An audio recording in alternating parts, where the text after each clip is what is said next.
नमस्कार साथियों, आप सभी का स्वागत है ड्रीम सेफ एजुकेशन में। और कल हम लोगों ने पढ़ा था व्याकरण को लेकर के, उसका परिचय और ट्रिपल में उसका सिलेबस क्या है, कैसे कैसे क्या पढ़ना है। आज हम लोग स्टार्टिंग से शुरुआत करेंगे, ठीक है। आप सभी लोग अगर ऑफलाइन क्लास लेना चाहते हैं तो लक्ष्मी नगर में हमारा इंस्टीट्यूट है, यहाँ आके आप विजिट कर सकते हैं। आपको बेहतरीन क्लास, बेहतरीन कंटेंट लेना है तो आप हमारे इंस्टीट्यूट में ज़रूर विजिट करें, ठीक है। आइए हम देखते हैं हमको पढ़ना क्या क्या है। हाँ, हम शुरुआत करते हैं अपनी। चलिए, व्याकरण। हम लोग पहले ये समझें कि व्याकरण कहते किसे, व्याकरण होता क्या है, ठीक है। व्याकरण शब्द संस्कृत के क्री धातु से बना है। हिंदी में इसे वी प्लस आ प्लस करण में तोड़ा जाता है, ठीक है। और व्याकरण का अर्थ क्या होता है कि किसी चीज को भली भांति समझना। किसी चीज को भली भांति समझना मतलब कि उसका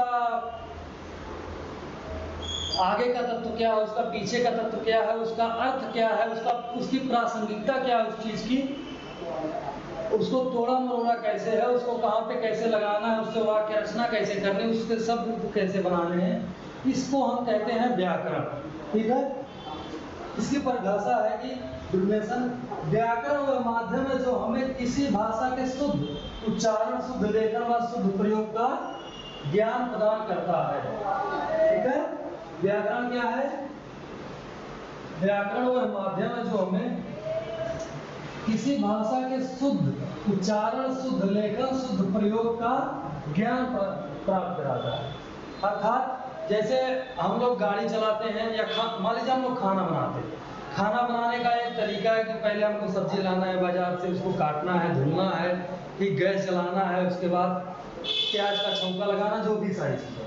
तो वैसे ही हम वाक्य रचना करते हैं, कहानी लिखते हैं, कुछ भी, उसका भी एक अपना व्याकरण होता है, ठीक। वो वही कह रहा है कि व्याकरण वह माध्यम है जिससे हम किसी भाषा को हम अपना भोजन समझे। शुद्ध भोजन, स्वादिष्ट भोजन, अच्छा भोजन बनाने के लिए विभिन्न प्रकार के व्यंजन और उसकी एक प्रक्रिया होती है कि कम आंच पे तपाना है, ठीक है, इस तरीके से।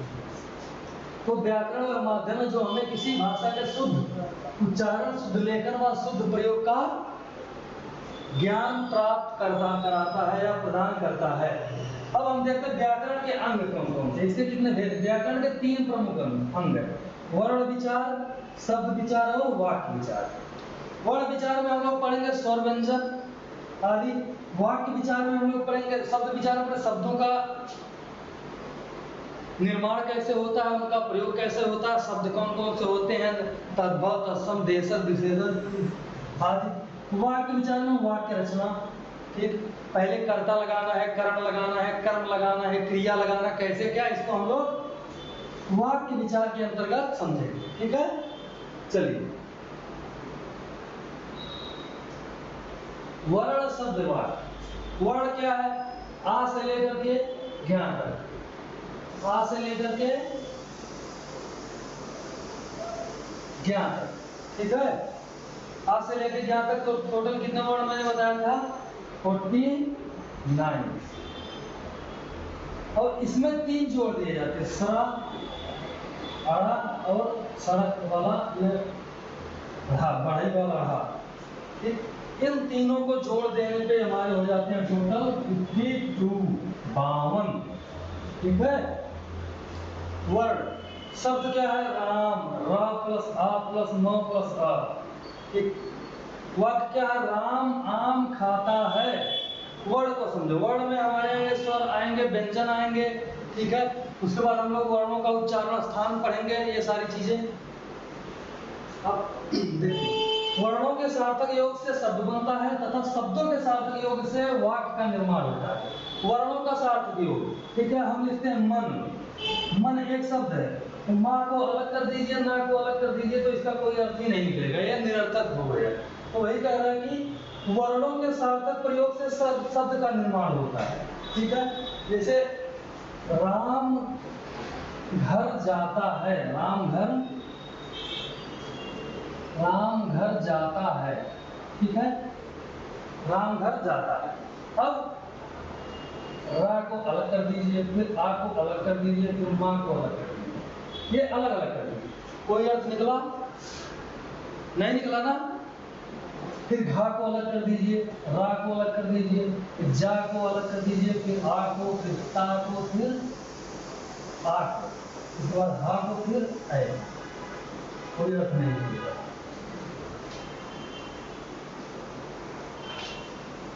तो शब्द वर्णों का सार्थक प्रयोग, ठीक है, वर्णों का सार्थक प्रयोग, वर्णों का सार्थक योग, रा, आ और मा प्लस फिर यहाँ पे आ को हम जोड़ देंगे, क्या हो जाएगा हमारा राम। तब हमको पता चला राम कोई व्यक्ति है, वह कहाँ जा रहा है, घर जा रहा है, वह घर जाता है, ठीक है। चलिए, अभिव्यक्ति की सबसे छोटी इकाई को ध्वनि कहते हैं। साहित्य की वह छोटी से छोटी इकाई जिसका खंडन नहीं किया जा सकता, उसको हम क्या कहते हैं, वर्ण कहते हैं या ध्वनि कहते हैं। भाषा की सबसे छोटी इकाई वर्ण है। भाषा की यानी कि आ,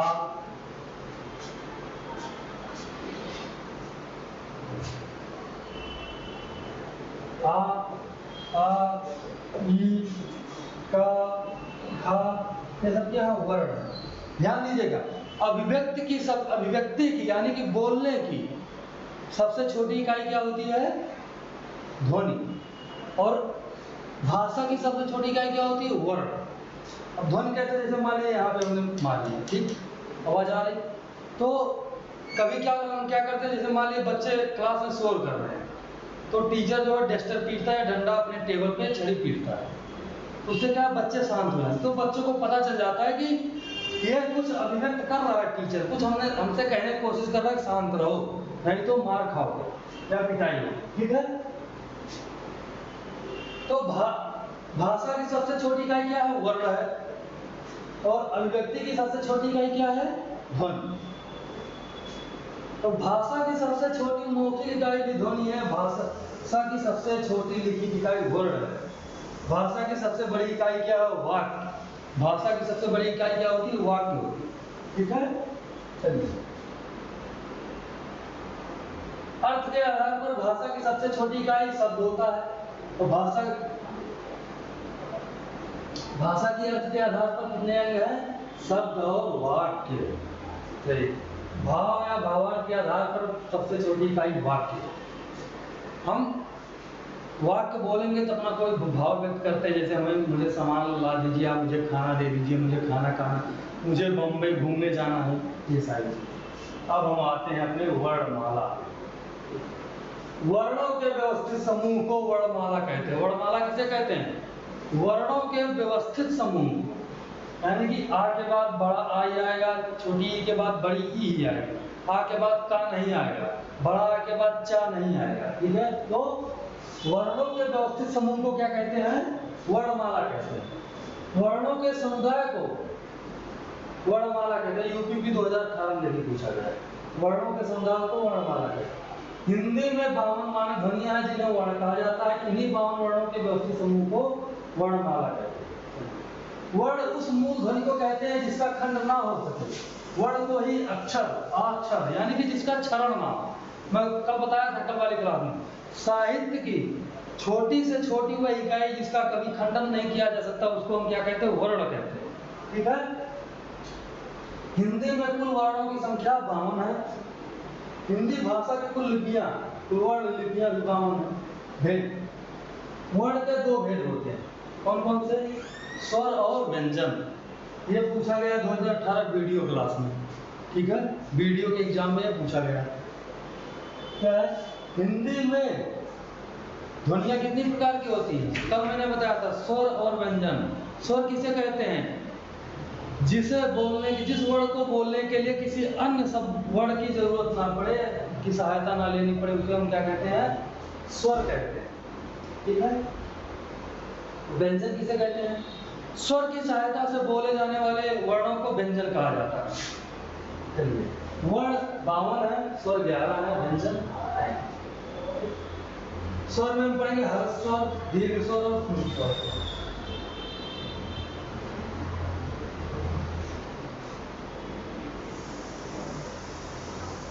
ह्रस्व स्वर, दीर्घ स्वर और पुंज स्वर, स्पर्श व्यंजन, अंतस्थ व्यंजन और पुंज व्यंजन।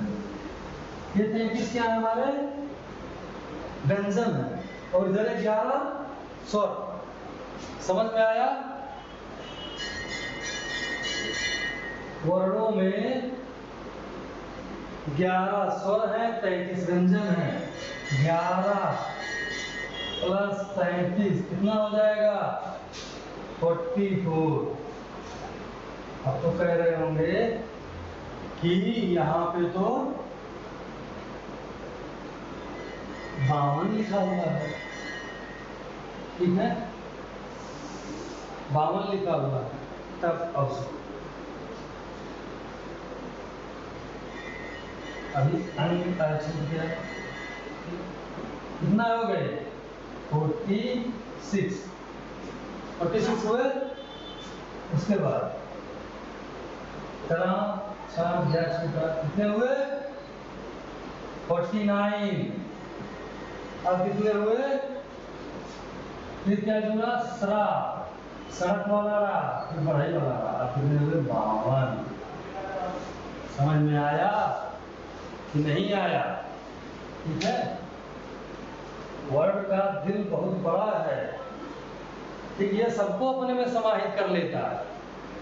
जैसे क्या नाम है, कहा जाता है लड़कियों का दिल क्या होता है? बहुत छोटा होता है। उसमें उनके बॉयफ्रेंड की जगह या पति की जगह होती है। और लड़कों का दिल भाई साहब बहुत विशाल भगवान ने बनाया। अपनी गर्लफ्रेंड का, दोस्त की गर्लफ्रेंड का, उसकी सहेली का, उसकी सहेली का, मतलब नो आउटगोइंग, ओनली इनकमिंग। तो वही याद है वर्ड का। चलिए, स्वर क्या है? स्वतंत्र रूप से बोले जाने वाले वर्णों को स्वर कहा जाता है, जो भी मैंने बताया।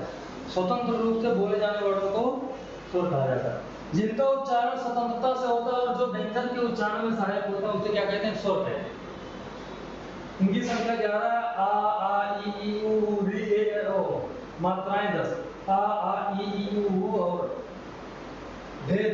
मुख्यतः इनके 3 भेद हैं उच्चारण के आधार पर: ह्रस्व स्वर, दीर्घ स्वर और प्लुत स्वर। आप लोग सोच रहे होंगे मैं बहुत स्पीड में पढ़ा रहा हूँ। सही से समझने के लिए हर चीज एकदम आपको कंटेंट भी मिलेगा, पीडीएफ भी मिलेंगे। आप लक्ष्मी नगर में हमारा इंस्टीट्यूट है, ड्रीम सेतु एजुकेशन, उसको विजिट कीजिए। वहाँ पे आइए, आपको सारे कंटेंट मिलेंगे, डेली क्लासेस के पीडीएफ मिलेंगे। और ऑफलाइन लेना चाहते हैं आप ऑफलाइन भी ले सकते हैं, ऑनलाइन लेना चाहते हैं तो ऑनलाइन भी ले सकते हैं। ठीक है, चलिए, इनके 3 भेद उच्चारण के आधार पर: ह्रस्व स्वर, दीर्घ स्वर, प्लुत स्वर। ह्रस्व स्वर क्या होते हैं? जिन वर्णों के उच्चारण में हमें कम समय लगता है उन्हें क्या कहते हैं? ह्रस्व स्वर। ठीक है, उन्हें लघु स्वर, छोटा स्वर, एक मात्रिक स्वर, मूल स्वर भी कहते हैं। उनके इतने नाम हैं।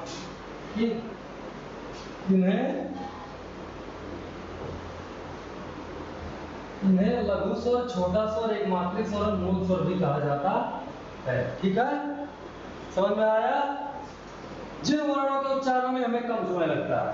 और दीर्घ स्वर कौन से? जिन वर्णों के उच्चारण में ह्रस्व स्वर से ज्यादा समय लगता है उन्हें हम दीर्घ स्वर कहते हैं। इन्हें गुरु स्वर, बड़ा स्वर, द्विमात्रिक स्वर तथा संधि स्वर भी कहा जाता है। इनकी संख्या 7 है: आ ई उ ए ओ औ।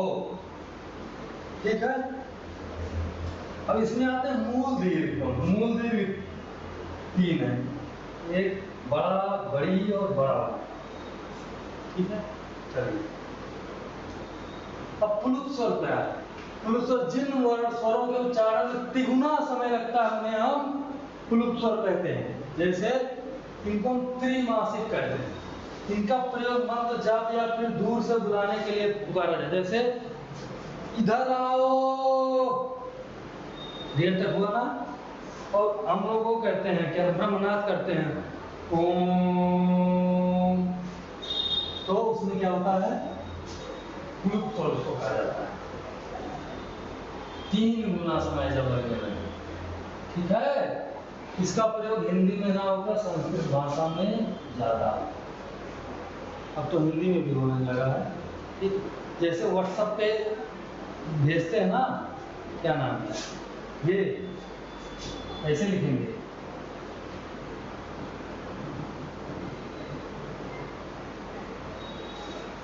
बेबी, फिर आई लिख देते हैं, खूब ज्यादा आई आई आई आई लिखते हैं, फिर लब लिखते हैं ऐसे, L L O O O O V V V V, खत्म ही नहीं होता, तो ज्यादा समय लगता है। इसके बाद यू, फिर तो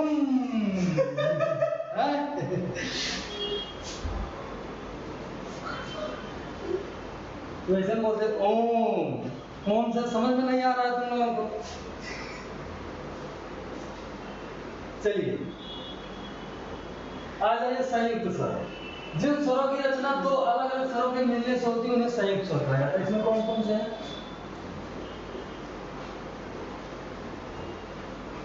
ए, आ प्लस ई के मिलने से ये बनता है, ठीक। ए, आ प्लस ए के मिलने से ओ, आ प्लस ओ के मिलने से औ, आ प्लस ओ। चलिए आगे स्वर क्या हो? इस स्वर को विदेशी स्वर या मेहमान स्वर भी कहा है, मेहमान स्वर भी कहा जाता है, ठीक। अर्धचंद्र बिंदु, ठीक, जैसे कॉलेज, डॉक्टर, आंख, चांद आदि, ठीक है। वर्णमाला का एकमात्र वर्ण जो अंग्रेजी भाषा का है उसको मतलब उसमें अर्धचंद्राकार बिंदी होती है। समझ में आया? चलिए अब जात के आधार पर स्वर का विभाजन क्या हुआ भाई? ठीक है, जात के आधार पर दो भागों में बांटा गया, सजाती और विजाती। जैसे छोटा और बड़ा, अनार और आम, ये दोनों सजातीय है, ठीक है। और ई और ई क्या है? ये भी सजा। अभी आ के साथ ए जुड़ जाए या आ के साथ ई जुड़ जाए तो वो विजातीय हो जाएगा, ठीक है। सजाती वाला आजकल बहुत ज्यादा चल रहा है, जब से 377 है। लड़का लड़के से ही विवाह कर ले रहा, लड़की लड़की से ही कर ले रही। तो अगर ऐसे समझिए, लड़का लड़की से विवाह करता है तो विजातीय होता है, लड़का लड़के से करता है तो सजाती। मतलब एक ही जाति के, एक ही तरह के, ये वो वाली जात नहीं है ब्राह्मण क्षत्रिय वैश्य शूद्र वाली। चलिए उत्पत्ति के आधार पर स्वरों को दो भागों में बांटा गया। मूल स्वर, इनकी उत्पत्ति अन्य स्वरों में नहीं होती, इसलिए उनको मूल स्वर कहते हैं। इनकी संख्या 4 है, आ, ई, उ, री, ठीक। संधि स्वर, इनकी उत्पत्ति मूल स्वरों के संयोग से होती है और इनका प्रयोग हमें संधियों में देखने को मिलता है, इसलिए इन्हें संधि स्वर कहते हैं। इनकी संख्या 7 है, आ, ई, उ, ए, औ, ठीक। इसमें दीर्घ संधि जीव के आधार पे ये सारी चीजें चलती रहती हैं। चलिए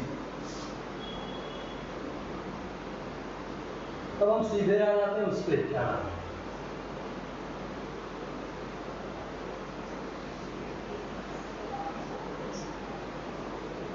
व्यंजन।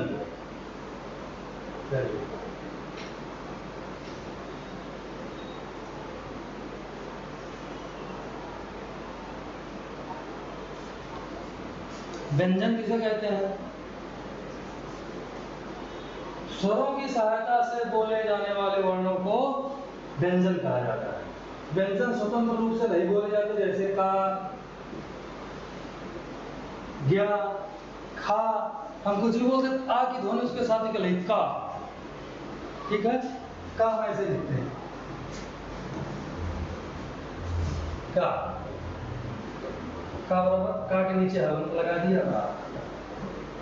अब कोई कहेगा कि सर आ को तो अलग कर दिया गया, ठीक। लेकिन बाबू ये सिर्फ का के नीचे हलंत यानी आधा का हो गया, पूर्ण है ही नहीं तो वर्ड हुआ कहां से? बताइए। तो स्वरों की सहायता से बोले जाने वाले वर्ड को व्यंजन कहा जाता है। व्यंजन स्वतंत्र रूप से नहीं बोले जाते हैं, ठीक। यदि हम व्यंजन का उच्चारण कर आधा उच्चारण करते तो व्यंजन के नीचे हलंत चिन्ह का प्रयोग करते हैं। देखिए जो मैंने बताया, ठीक है। चलिए हलंत को हल चिन्ह भी कहा जाता है। उच्चारण के आधार पर व्यंजनों की संख्या 33 है। स्पर्श व्यंजन, अंतस्थ व्यंजन और ऊष्म व्यंजन। लेखन के आधार पर व्यंजनों की संख्या 39 है। स्पर्श व्यंजन, अंतस्थ व्यंजन, ऊष्म व्यंजन और द्विगुण व्यंजन, संयुक्त व्यंजन। चलिए, स्पर्श व्यंजन क्या होता है? जिन व्यंजनों का उच्चारण करते समय फेफड़ों से, जिन वर्णों का उच्चारण करते समय, जिन व्यंजनों का उच्चारण करते समय हवा फेफड़ों से निकलकर मुख के किसी स्थान विशेष, कंठ, तालु, मूर्धा, दंत, ओष्ठ का स्पर्श करते हुए निकलती है, तो उन्हें हम क्या कहते हैं? स्पर्श व्यंजन कहते हैं। जैसे बोलिए का, यहाँ निकला का।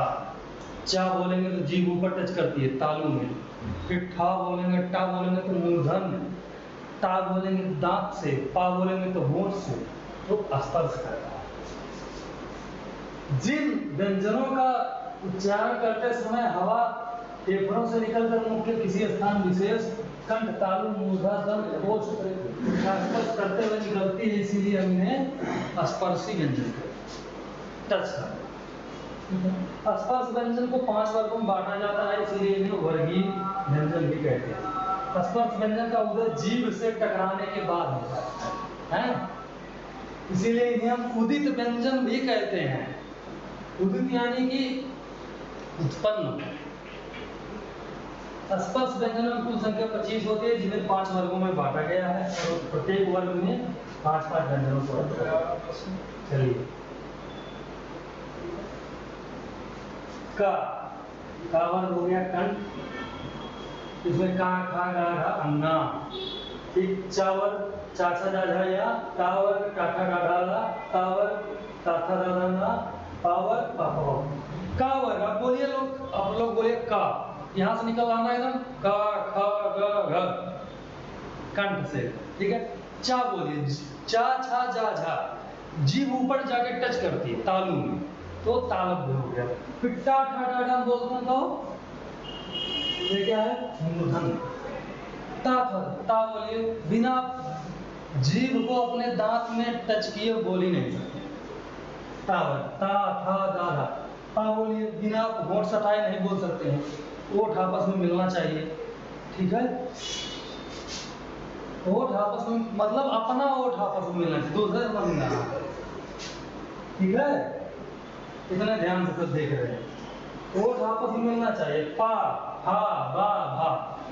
ठीक, चलिए, और इसमें एक चीज आप देख लीजिए, नोट कर लीजिए इसी वक्त, कि प्रत्येक वर्ग का पहला, तीसरा यही लिखते हैं, पहला और तीसरा और पांचवा, ये 3, 5, ये अल्प प्राण कहे जाते हैं। इनमें कम समय लगता बोलने। का, ग, न। खा बोलते ज्यादा समय लगता है, घा बोलते। तो दूसरा और चौथा क्या है?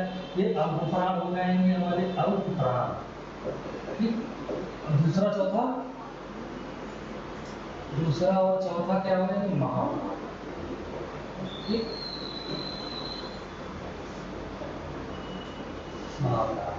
आज यहीं तक करते हैं, कल से हम लोग आगे बढ़ेंगे। ठीक है, वीडियो को लाइक शेयर जरूर करिए, कमेंट करिए, और ये भी बताइए क्लास कैसी लगी जरूर। और विजिट करना है तो लक्ष्मी नगर आप आइए। ठीक है, आपको ऑनलाइन बैच लेना है, ऑफलाइन लेना है, सारी सुविधा हमारे पास। ठीक है, थैंक यू सो मच।